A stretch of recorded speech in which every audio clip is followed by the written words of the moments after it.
thank you for joining me again. So as the title indicates, we're going to be talking about the F8 band shirt. So you may not have heard of a band shirt before, it's something I've only heard of recently. So we all know the equipment categories. You've got raw, you've got single ply, you've got multi-ply. With benching there's also the unlimited class. And in the unlimited class, that's where band shirts are allowed. They can be of any ply, that'd be like single, double, triple ply. Me, I've only got the double ply at the moment, but with the way things have been going, I'll maybe getting a triple ply in the future. Where can you get these from? They're only like recently become a thing, as in maybe the past 3 or 4 years that I know of. I know F8, Pharrell, they are like the main manufacturer of these. Inza have just made their one, and of course if you look around, there's like Mendy, there'll be tons of different bench shirt companies that make them. So what is a band shirt? So we all know that traditional bench shirt and squat suit, deadlift suit, they're all made of the poly material, whereas a band shirt, as it says, is made of bands, so it's more or less like a RAM, the supercharged RAM I've got. It's like made of knee wraps, the stretchy elastic material, which like the poly shirt, you're trying to fight it down and you're trying to stretch the material, whereas the bands in the band shirt, they want to stretch. So it's all about trying to, the band shirt wants to get down, whereas the poly shirt doesn't want to go down. So it's a very tricky one. So let's show you it. Here it is in its bag, the size 31, which I believe is for a 67.5 to a 75 kilo lifter. So perfect for me. Take it out. Held together by a rubber band. And here it is. See, it's obviously F8. There are 2 plies stitched together, so imagine the triple ply would just be like another go around. Like all bench shirts, it is only the ply in the area that's needed. The back is a stretchy fabric. Let's try and get it a bit. It's just stretchy. It is an open back shirt. It's the first open back shirt I've used. So what that means is there's a bit of Velcro, and you wrap the Velcro around you. It's got some funny but serious things written at the bottom, like warning, may cause severe injury or death. That is true. So just as it says, always use a spotter. With this, you'll need a full team around you. Just side spotters, back spotter. Just make sure that you are safe above all else. It is a patented design, so it probably is the best band shirt, and no one else can legally make one better. It's got these hooks here, these handles, so when you're putting it on, if it's really tight, someone can pull it on you. But yeah, so I'm going to try and show you how to put this on. So, t-shirt off. We find the Velcro bits there and there. So I strap this round us at the bottom. If I can't do this will be the first time I've tried doing this without someone helping me. There we go, we're strapped in. So whenever you're not lifting, you sort of like just let it dangle like this or like this.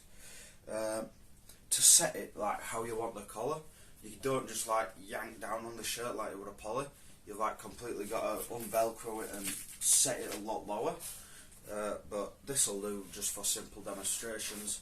So when you're ready to go, you simply just arm in, swim into it. There we go. You see that little pull there, that's about all you're going to get. So that's it, yeah. Obviously I'll put my belt on just to stop that excess. When you lay down on the bench, you don't want it to just ride up like that. it to be set nice and low. Obviously, lower the more pop you're going to get. As you can see, the arms they're stuck out to you, which that can be quite taxing on your shoulders. That's why you take it down.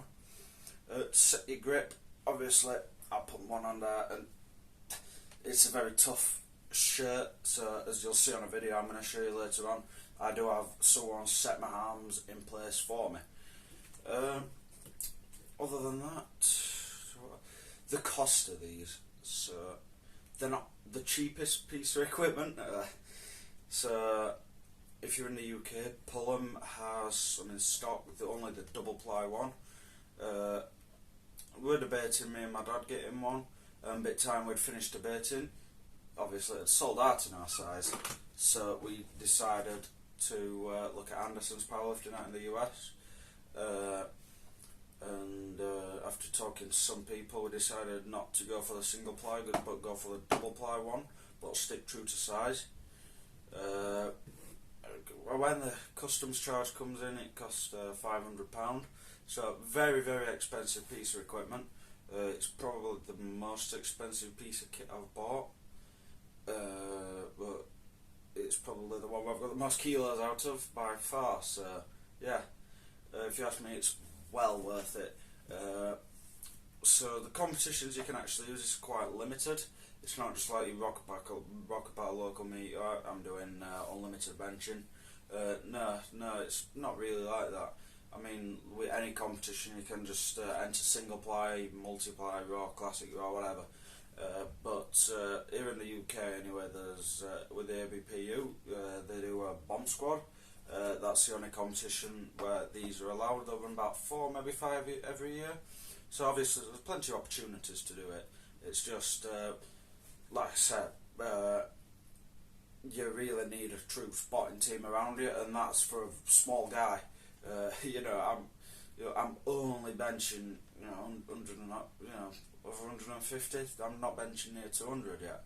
So only that, but get people through. I've seen people benching 400 kilos, and when that goes wrong, it goes wrong. It's it's not what I won't want to spot that. You need like 5 or 6 200 100 kilo guys just to catch the 400 kilos. It's a very dangerous game, and the margin for error with a band shirt is very small, and as you keep adding the plies on, it goes from being like this to just like that when you get to a triple ply shirt, which for me I just like being very consistent with the benching. I'll always bring it down to the same spot on the chest regardless of equipment, so I think that helps. I also think needs mentioning. You hear we equip shirts that you need to tuck your elbows and tuck them in and tuck them in and tuck them in, and go from like with your arms out like this to completely like this, as if you're doing a close grip bench. With this, it actually benefits you. Most people say if you keep your arms as out as possible.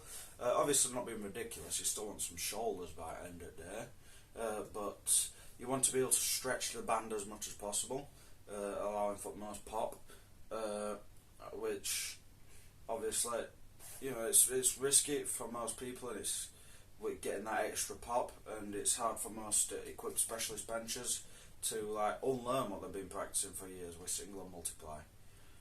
But with me being relatively new to the game, and obviously I've got tight single ply stuff, but it's not too tight. I'm still able to keep my elbows sort of how I want them, which is very beneficial for this shirt because again, my bar path and everything is where it needs to be for this shirt, which is nice, which is why I'm in a lot of success out of the gate.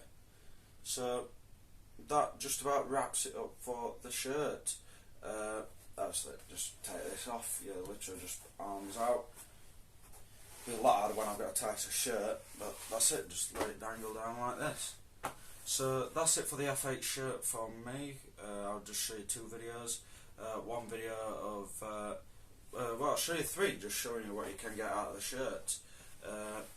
I'll show you me hitting a new PB with this, 170 kilos, absolutely flying, and then I'll show you a 125 raw versus a 125 with the band shirt on. So I'll leave you with those videos. Thank you for joining me, and can't wait to see you in next week's video where we're going to be doing another comp well, we're at a comp, so you know you'll see what happens you'll see what happens there. Hopefully it's some big lifts, but until then, watch the new YouTube shorts that I've been putting on, lift of the week. See what this week's lift of the week is.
Come on!